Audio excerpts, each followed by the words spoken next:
রেজাল্টটা এত বেশি একটা প্রভাব তৈরি করে ভবিষ্যৎ ক্যারিয়ার তৈরির ক্ষেত্রে। তো অনেক ক্ষেত্রে বাচ্চা কাচ্চার উপরও একটা বাবা মার ওভার এক্সপেকটেশন আমি বলবো থাকে, একটা চাপও থাকে, একটা বিশাল চাপ থাকে। এবং বাচ্চাটা যখন পরীক্ষা দিতে বসে তখনই কিন্তু সে ধরেই নিচ্ছে যে আমাকে A+ পেতেই হবে, না হলে আমার বাবা মা সমাজে মুখ দেখাতে পারবে না, ও পাশের বাসার ভাবি এসে কথা শুনিয়ে যাবে আমার মাকে, বা এই রকম একটা ব্যাপারগুলো রয়ে যায়।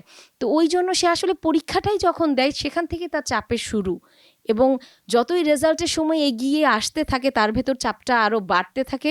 এবং কোনো কারণে যদি রেজাল্টটা খারাপ হয়ে যায় তখন আসলে সেটা তার পক্ষে একক না, তার পুরো পরিবার সহ সামগ্রিক একটা ওই প্রভাবটার কারণে কারো পক্ষেই ওভাবে মেনে নেওয়া সম্ভব হয় না। আমার বাচ্চাকে ডাক্তার ইঞ্জিনিয়ার হতেই হবে, আমার বাচ্চা, আমিও বলেছি আমার বাচ্চাকে, হ্যাঁ তোমাকে ডাক্তার হলে ভালো হয়,